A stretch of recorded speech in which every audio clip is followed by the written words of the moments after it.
to Welcome to Jackie's Literary Corner. I am Jackie, and it's time for a bookish update for you guys. So first off, I filmed my wrap-up for March on April 2nd, so that should be, that should have been up by the 3rd, I think. So I finished Robin Hood, not technically in March, which is what happened back in February, where the book I started with was the book I had read most in January, and I didn't finish it until February, when really it was just the first month, the first day of February that I finished it. And the same with Robin Hood, where I read most of it in March, and then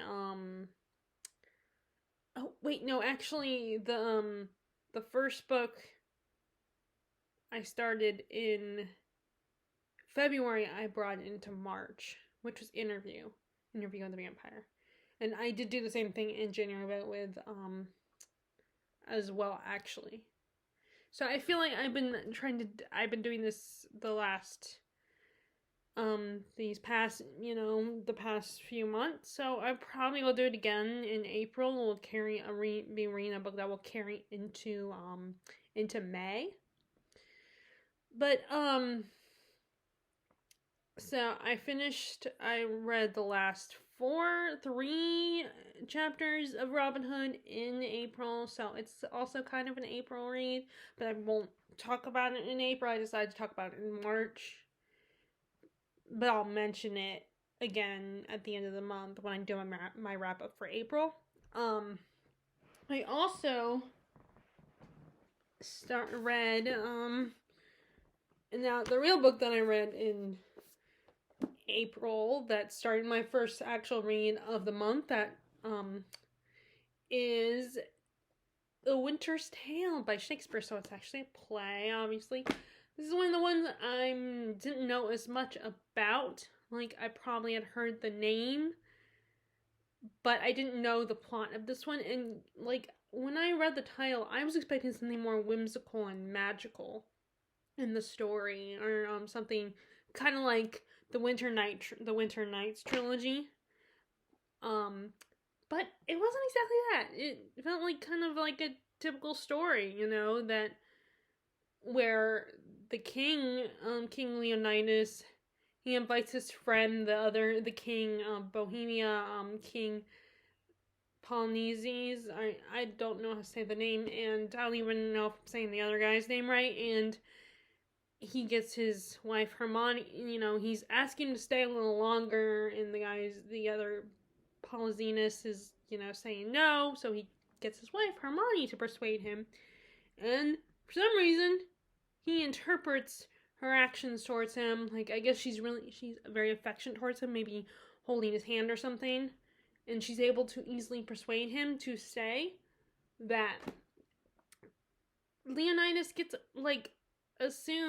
jealous for some reason, assumes that they're having an affair, and that when it turns out she's pregnant, that he thinks the child, their new daughter, is a bastard, and is Polynesius' child, and orders that baby to be killed, and puts his wife on trial. And then of the shock and shame and everything, and although she shouldn't really feel shame because, she dies. Hermione dies, and this their actual heir, their firstborn son, also dies, and the baby, because Leonidas' men can't bear to kill the child unfairly, and they send the kid away. They send the little baby across the ocean, and she ends up at in Bohemia, where the other guy lives, and is raised by a shepherd and his son. And meanwhile, the only person stopping, the one, Hermione's one friend, although most people, the whole kingdom believes her to be innocent. They're like, how could you think that about our queen? And but she has this one friend, this Paulina. I don't know if she's a handmaiden or noblewoman. And let me look at the because there's the character list in these ones. Gotta get past all that stuff. Okay, here. Where's her? Paulina. Oh, so she's a lady waiting to Hermione. I love that her name is Hermione. I'm guessing that's the name where, Miss Rowling got her name from this play. Hermione's name. But anyway, Paulina's a lady in waiting and is like, how can you think that about Hermione, and how dare you, and you need help, and that you can even think that. And she stands up to him and tells him, and basically guilt trips him for basically being responsible for her death, and tells him he should not marry anyone else. So I love her. She's awesome. She's like an awesome character, and but this play is, I don't hate it. I don't dislike it. I was still entertained by it, but I don't understand where it was kind of confusing, the whole jealousy thing. I'm like, where there was nothing to indicate why. There was just, he probably has insecurities and noticed his friend and Hermione being a little too being touchy and feeling, and maybe he thought that was a little too much. I don't know. I mean, there was no indication, there was nothing in the play that would foreshadow that.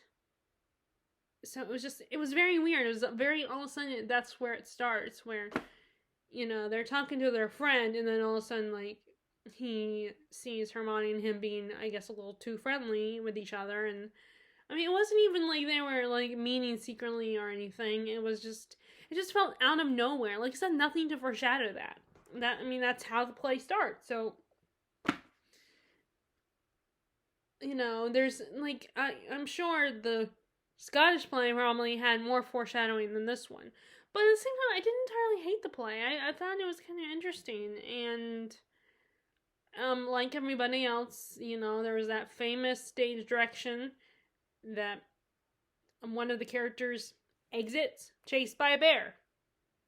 And I was reading an essay. These editions always have an essay in the back. I don't know if any other ones have one, where they talk about that stage direction, how maybe it wasn't intended to be funny because it's kind of tragic that this character is chased down by a bear and you don't ever see them again.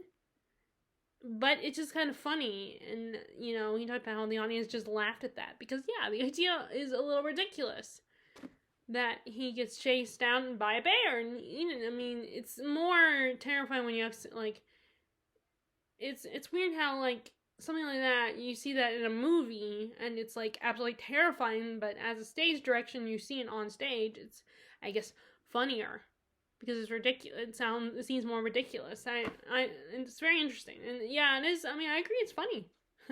It's ridiculous, because it's ridiculous. Just this idea, this random event. So the play seems very random.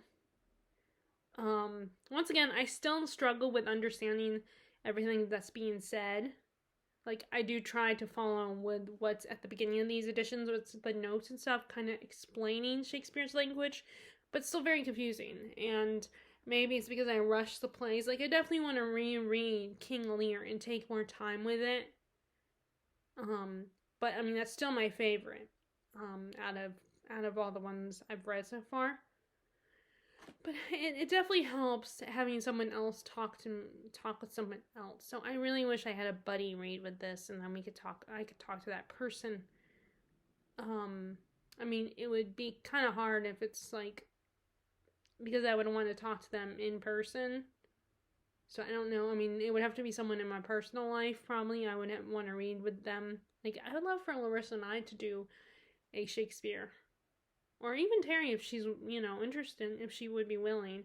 But I don't know if she would be. I think she would be more intimidated. Maybe not.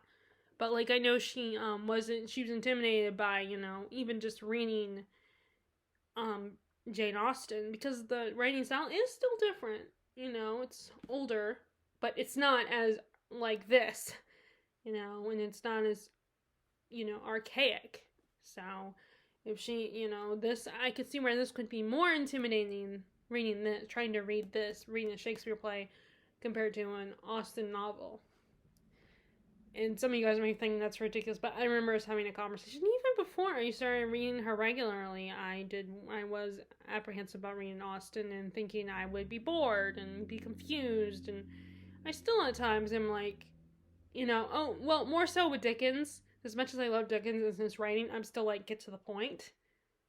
And though it really helps seeing adaptations for Dickens.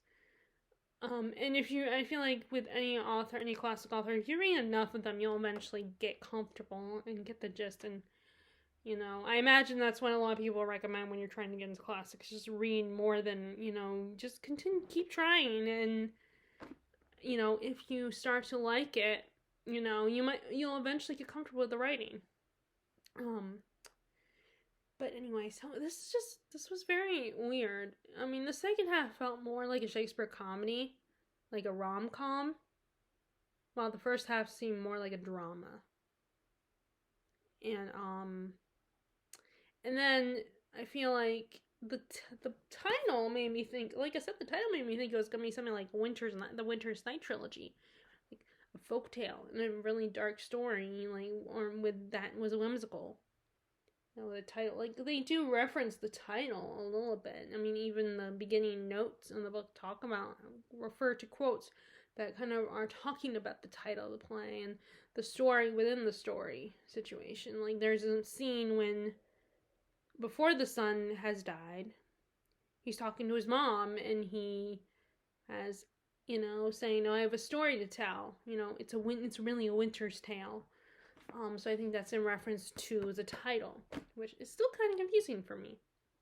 But it was still good. Like, I didn't hate the play. I definitely liked it, was more into it than The Merchant of Venice. Although I still have a soft spot for The Merchant of Venice. I just like the whole, I have mixed feelings about the whole Shylock thing. Because on the one hand, I think it does provide an interesting discussion. But then on the other hand, I can see where the whole Shylock scenario would be offensive to people. But anyway, yeah. So this was intriguing. Like I said, and I think I'm not the only one who's felt that way. I've seen other people. I've read other reviews on Goodreads where people have very mixed feelings. Like, they like it, and they, but they're a little conflicted. So I literally just finished that this afternoon. And I did before, and in between reading that, I did start reading Children of Dune. And of course I got these, Terry gave me the bookmarks with the Van Gogh paintings on them, and I was being all clever and was like, oh, I'll put a ribbon because there's a little hole punch. But the stupid ribbon keeps coming untied.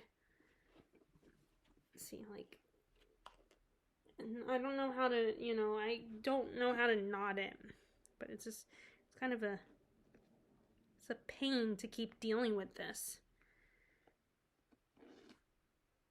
Okay,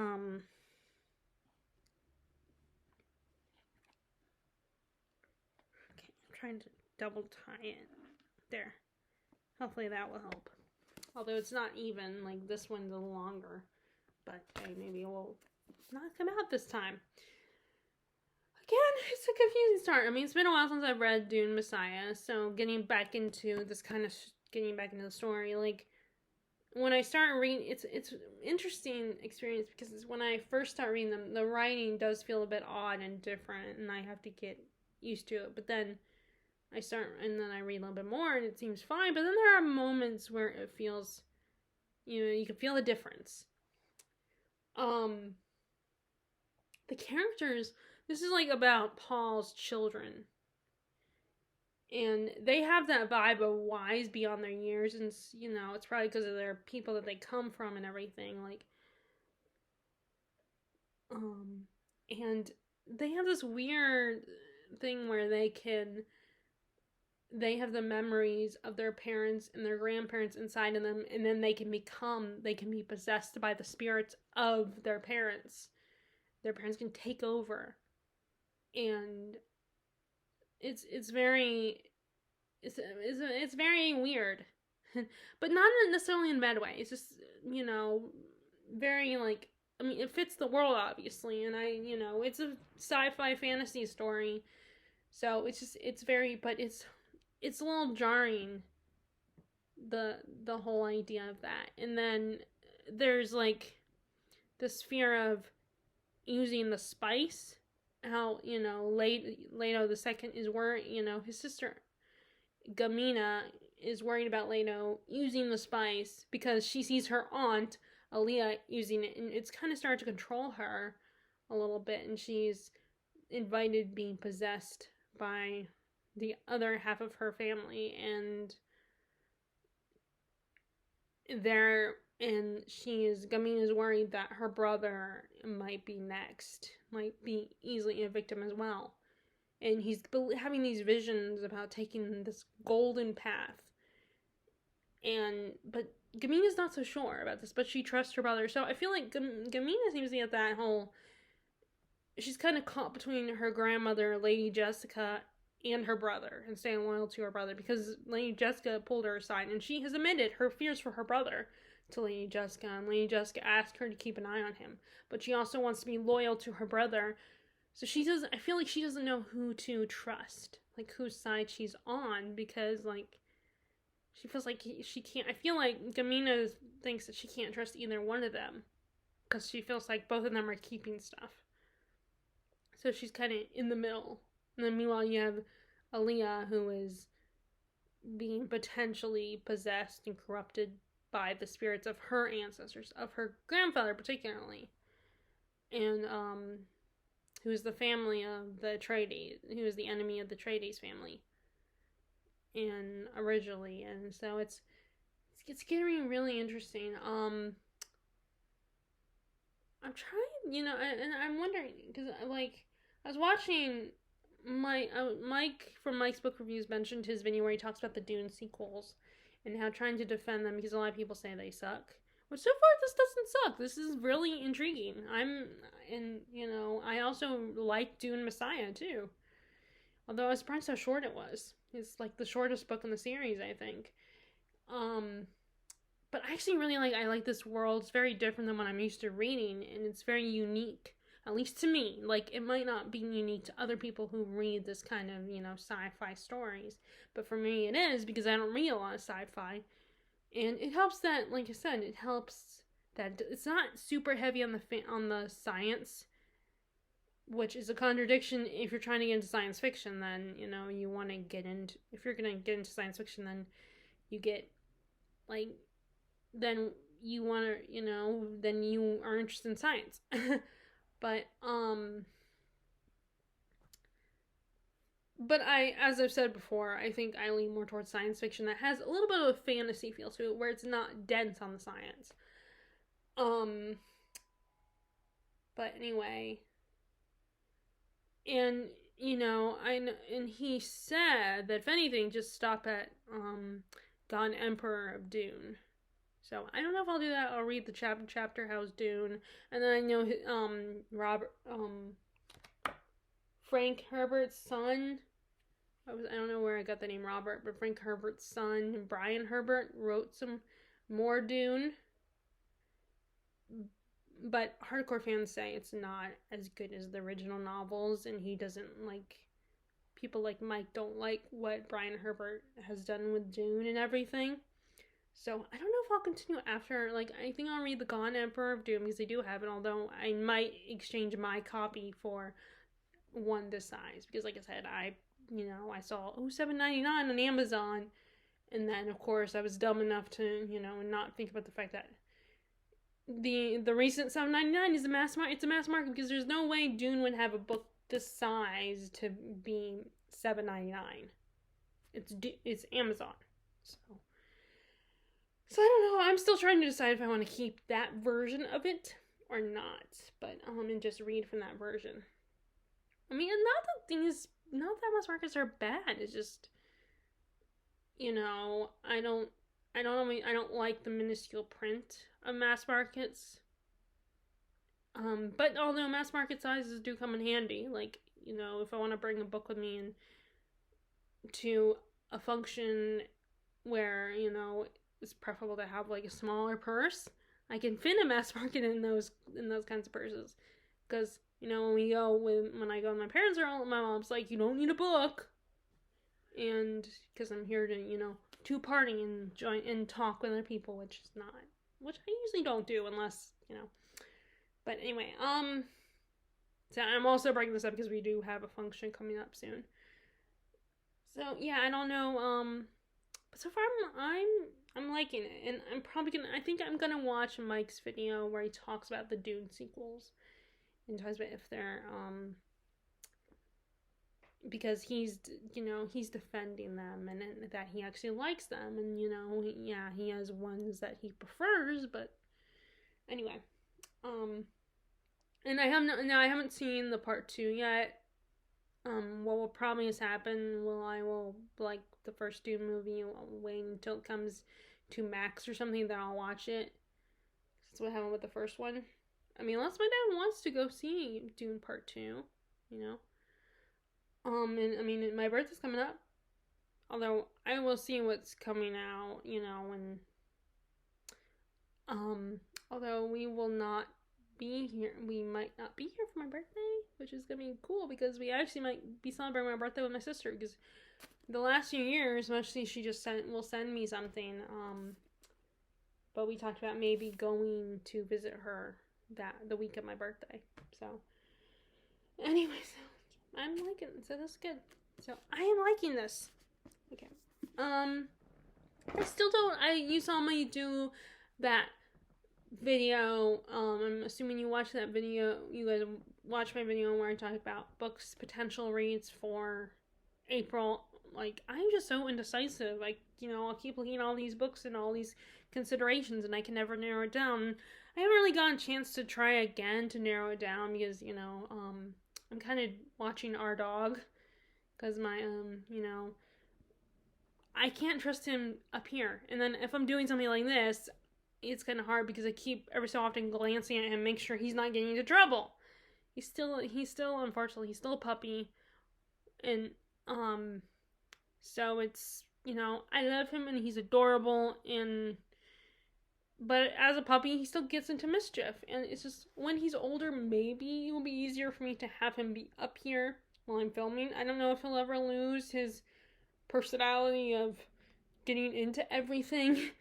I mean, he might not lose it, but I'm hoping that once he's no longer a puppy and potentially apparently loses a certain part of him, because that's what my dad says, that when they lose a certain part, they become less wild. We will see. So you might get to see him one day. But like I said, he's still a puppy, so I can't trust him. So I end up staying downstairs in the living room area and bring all my stuff. So it's kind of hard for me I guess I could film there, but I'd rather not. So it's just kind of hard, and I end up staying down there because like I said, I can't trust them up here. And so far every time this happens, never fails, is like when my mom's gone, everything goes well. I can let him upstairs. I remember to let him out, make sure he goes to the bathroom beforehand. But then every time she comes home, I slip up and he leaves a little present up in my room. So now, once again, he's not allowed up here unless we know for sure he's gone he's been outside and gone to the bathroom. And I only let him up here for a few minutes. And what I have been doing on occasion during these times when my mom's not here, it's just me and my dad, is like I will leave the door open in the evenings when I'm getting ready for to stay in the rest of the night and just chill in my room the rest of the night. Then I will leave my door open and see eventually he might get bored and want to go downstairs because when someone's down there, he's not going to want to stay up here forever. So, but yeah, so I'm hoping one day I'll be able to do a video, like maybe he picks my TV or something. But anyway, I bring that up because I still have this pile of books beside my filming spot, and I still haven't gone through them to look at them and decide, is there any particular books that I want to focus on? You know, before I took out all the books, there were books I was thinking of, but then all of a sudden I look at my whole collection. I'm like, ooh, that one. But anyway, so as now beyond reading, let me go. You know, I'm thinking about if I get into a new show or something, or I'm rewatching a show, then I think I might talk about that in these videos as well. I know they're not literature, but sometimes some of the shows I watch are based on literature. So the one show that I've been rewatching that is nothing to do with literature is actually Boy Meets World. I started that last night, and actually that was inspired by watching videos where they talk about the spin-off series Girl Meets World and why people didn't really love Girl Meets World and why it didn't do well and got canceled. So I was like, oh, now these videos make me want to watch the original show. So I did. I did start, and it's a sitcom, in case you're not familiar. A sitcom, coming of age story of a young boy. He has a best friend on the wrong side of the tracks. He has an older brother, and, it's his mom and a younger sister, mom and dad, and, he learns lessons in the first couple seasons. His teacher is his next door neighbor, Mr. Feeney, and it goes all the way through up to his college years. It's a really fun show. It has a lot of heart and it's a lot of gravitas and it's funny. It's a sitcom, but it also has a lot of serious moments and not just occasionally serious. I think it's a dramedy. So I started watching it again. So the episodes are like 30 minutes long, and of course I'm watching on Disney Plus, so no commercials, which I love. Anyway, so now onto the show that's more literary related, and that is I started watching The Artful Dodger, which I absolutely love. And yes, we're talking about the character from Oliver Twist. So actually, the first time I heard about the show was from Darlene Desi, where she's making spring recommendations, and she mentioned that show, but I thought she said it was on Hulu or something, and I was like, oh, I don't have that. And my sister said the Disney Plus is her account, and she does not have. They didn't get the one with that's combined with Hulu and ESPN and stuff. They just got the regular original Disney Plus streaming network. So I didn't think I would get to see it. I was very disappointed. So I looked for the other show she recommended, which I couldn't find that one either. And I started watching, and I found it. I was very excited, and unfortunately, I had to wait because they were visiting when I first noticed it was on there. My sister and the kids, and it was something that they obviously they wouldn't be interested. And then once I started watching, I knew that it was definitely not the show for them, because it has a little bit of gore, and some intimate scenes. So it's basically Dodger has, Fagin abandoned Dodger, left him, and Dodger was taken on this ship and ends up in Australia and he's an adult and he becomes a surgeon. But then Fagin comes back into his life and wants to recruit him on this particular scheme. But Dodger's trying to get his act together and be a gentleman and pursue it and maybe one day make money. Unfortunately, surgeons are not paid unless you're sponsored by a rich person. And he's not the head surgeon, so he's not paid, but he actually enjoys helping people doing this job. And he crosses paths with this woman, Belle, and they see something happens to this kid on the street and she comes helping. Of course, Dodger's reaction is, you're just a woman, you don't know what you're talking about, and I am more you're just gonna get in the way. But she's very forceful and pushy about it, and is and she actually proves that she is smart and she knows this stuff. She's done the research. She dreams of being a surgeon herself. And she kind of pushes her way into his life and offers to help him. And she also realizes that he is probably a better surgeon than the other guy, Sneed, who she suspects is trying to pursue her sister. and that he should be the head surgeon, and she also pushes him to try new ways of helping, the sick and diseased and curing people and all these new methods. And it is based on actual surgeon history of the Victorian era, which is really cool. And the two of them, Belle and Dodger, aka Jack Dawkins, start to fall in love. And it's such a great show. It's so fun. I love seeing the relationship between Fagin and Dodger and now compared to what it was when he in the book. Just seeing how they've grown and the actors do such an amazing job playing these characters, bring them to life and giving you a new idea of them. And it's just so much fun. And just such a cool show, and very fast paced, and there's kind of a thrill to it, an adrenaline rush. And like I said, there's a little bit of gore because you really see them cutting up body parts and getting all bloody and stuff. And it's just, and of course it deals with the issue of women, the struggles that women have where they want to prove themselves capable, to do things like being surgeons, but because Belle's a woman, they're like, oh no, this is not for you. And the class issue comes into play when Jack and Belle start to fall in love, and her mom doesn't like him, doesn't trust him, and then his sordid past comes into play. And this is but it's also funny and charming, but it also has serious moments, and it's just, and it's such a good show, such a fun show. So yeah, I wanted to, and also gave me an idea for a topic to do that I'm going to film after I film this video. A topic idea I had to discuss with you guys, so look forward to that. Anyway, so that is what's going on in my reading. I don't know what I'm going to read next. I'm still going to continue Dune, and it is a long book, so it's going to take me a few days because I'm, not one of those people who can read that size book within a short period of time. It might take me the whole month, maybe even less than that. I mean, the chapters aren't that long, so. And I don't know what I'm going to read next. I am, I actually could show you one more thing. So, also, I don't know where. Okay, where is it? There it is. Okay, one more thing. I will be right back.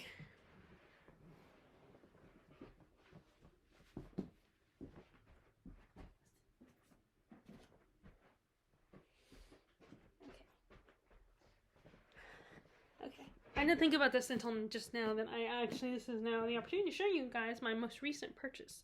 I have thought about waiting to show you guys at the end of the month, but it does give me something else to discuss you guys, to tell you guys about and to talk about in these videos. So also I stuck with, once again, the 3-book limit in my latest purchase, because it means, at least when it comes to the roast office, Gibbons bookshop, because that means I would only be spending $12.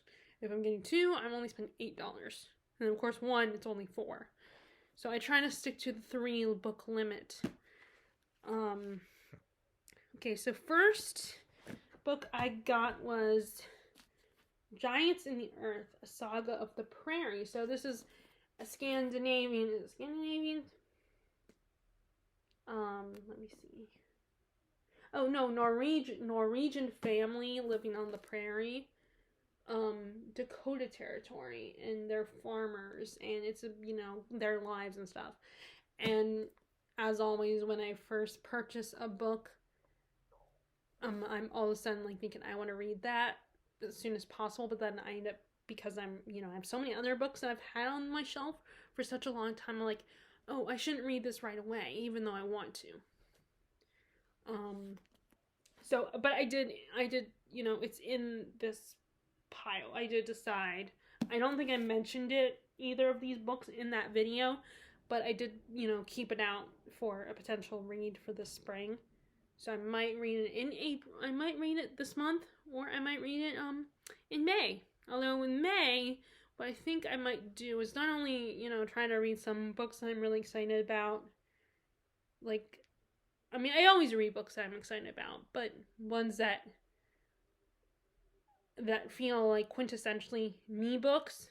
I thought about doing that, and then I also thought about, but then I was thinking, let me just, it is Asian Heritage Month in May, so I decided I think I'm gonna read some of my other Filipino books, and also read, particularly the one I just purchased, Dusk, and then also read,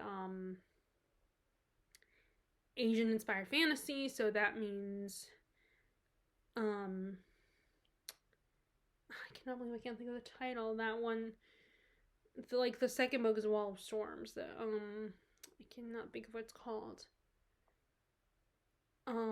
Read that one. Not Wall of Storms, but the one before it. I can't think of what it's called at the moment.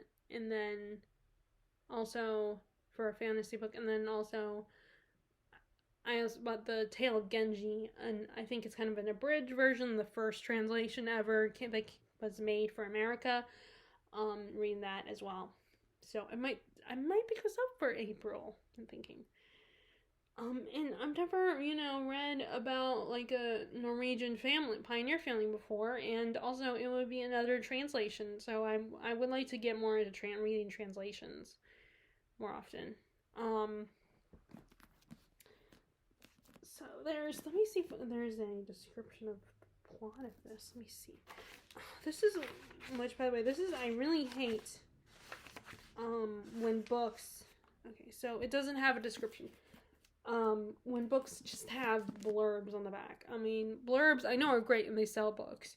And like I said, there is a book over here with, The Revolution of Marina M, which has a blurb from our very own Steve Donahue, which got me really excited, which was really cool. And now that I think about it, I think I noticed it before when I first bought it, because I think I remember mentioning it then too. But this time I got a little more excited, and I actually told Mr. Donahue when I watched one of his videos recently, so I guess it's just like I said, the only thing I can tell you is it's a family saga. So, and I probably will do better with this family saga than, what is that famous one? The one that is one of Emmy's favorites. I just tried to read it. I hate it when I'm trying to think of the book title and I cannot remember the title. And then I remember after I'm done filming.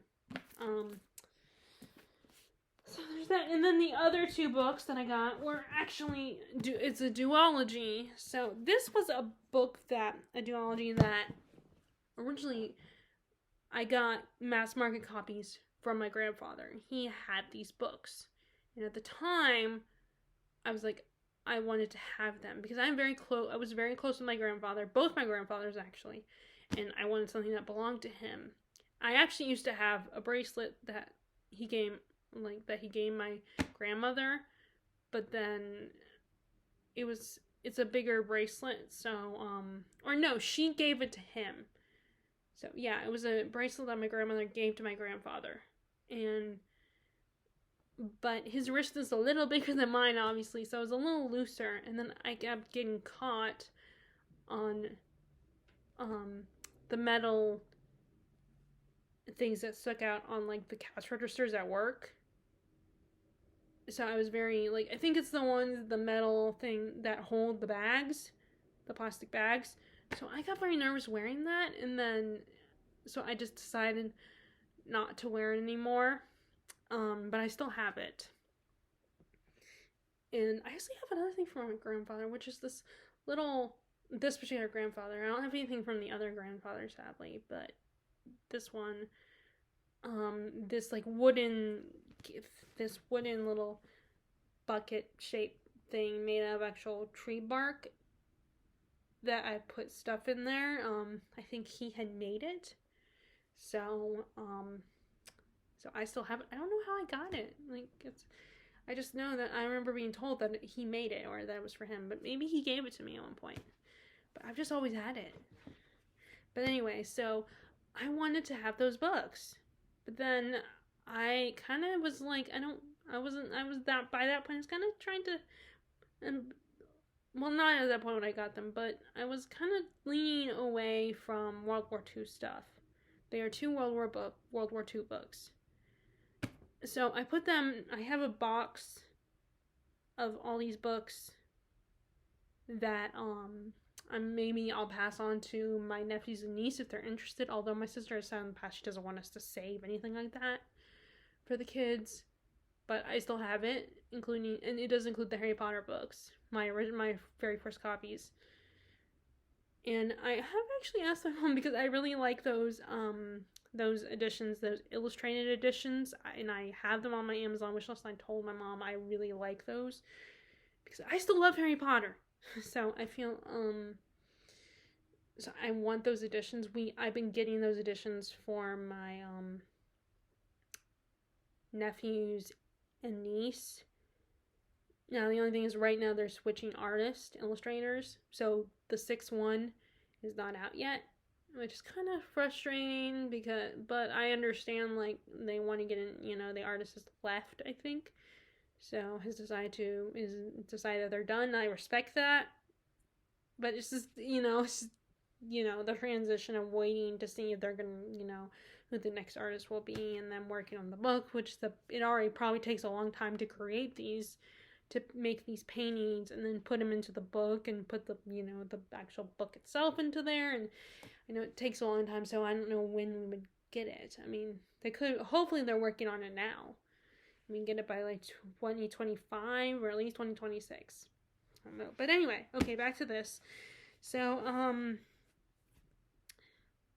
I saw these. This is the books, but as a regular size paperback. And, and this is a New York Times bestseller. So this is the first one, The Winds of War.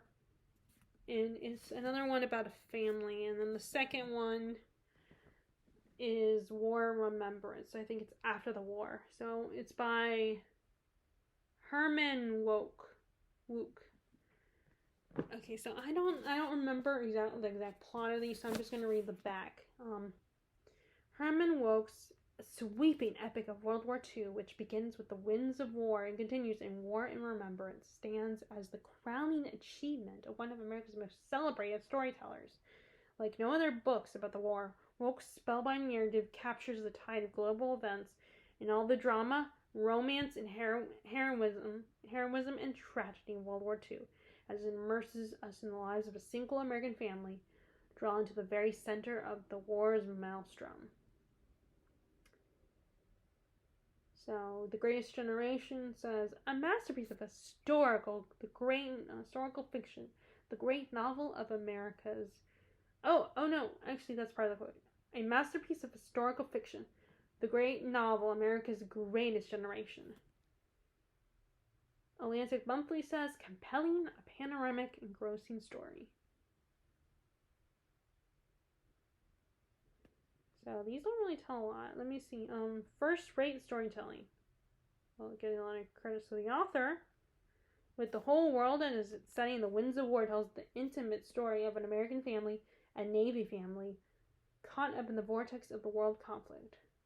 World history comes to life at the personal eyewitness level. A Philadelphia Inquirer, so that tells us a little bit more. Sorry, lately I've been thinking more about blurbs, because Murphy Napier did a video talking about blurbs and how a lot of times they don't really tell you much. And some of that feels like the only one that actually tells you anything.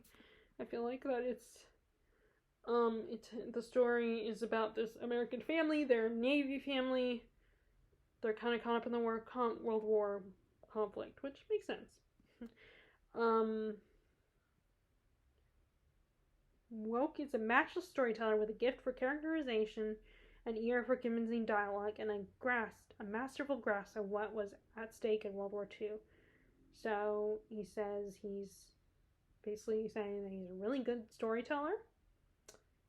He has a gift for characterization, so he's really good at characters. The dialogue is supposedly very convincing. And he talks about, and he has a very good grasp of what was at stake. Yeah, so apparently, So that tells you a little bit. It's very complimentary. A lot of these are very complimentary to the author. So this is the second one. So I don't think they will spoil. Well, okay. So all these. Okay. Well, actually, no.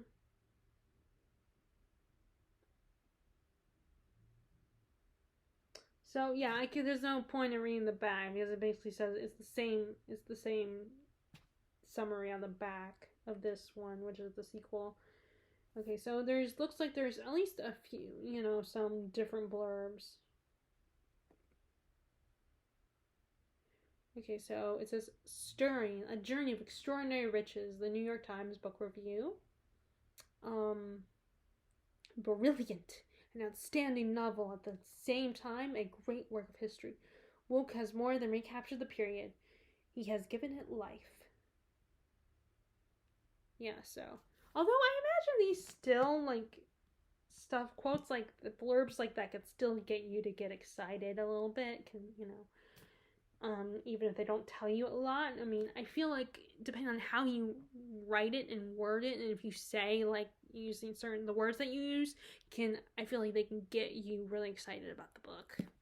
Even if it doesn't tell you a lot, it can still get you to be like, "Ooh, it's brilliant, it's masterful, and this author is really good. It knows what he's talking about." Even if it doesn't actually say that, I feel like it's moving, thrilling fiction. Woke is a magnificent storyteller. Again, someone's talking about how he's a great storyteller. So it says it's moving. So I guess it means it's a very emotional story, which, yeah, World War II, it's bound to be emotional. So that maybe tells you a tiny bit of something. Okay, this is the longest one. Oh, and this is actually Christian Science Monitor. That's what Steve Donahue works for.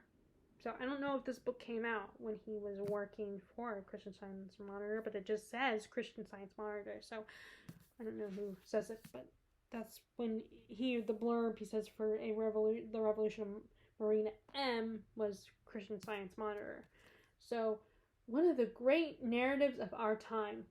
What is so extraordinary about this novel is the sense of authenticity which conveys, whether at the scene of great battles or eavesdropping on the dialogue of a historic personage.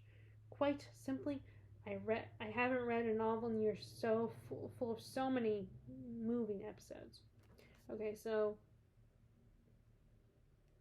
he has a great sense of authenticity, this seems to say, talking about whether it's scenes of battle or eavesdropping on the dialogue of the time period, like the conversations between characters. And again, moving. Okay, so the last blurb is, those who live through World War II can most fully appreciate the resonance in this uncommonly readable book, but it is clearly meant and recommended for those who did not. Ooh, okay, so it implies that, yeah, a lot of people who grew up in that time period during World War II can definitely appreciate it a lot more. But this is more a book for those who did not. According to the Time magazine, which I guess is to teach these people about the war and everything and to help them understand it. So, yeah, this one is so much bigger, surprisingly. I'm surprised.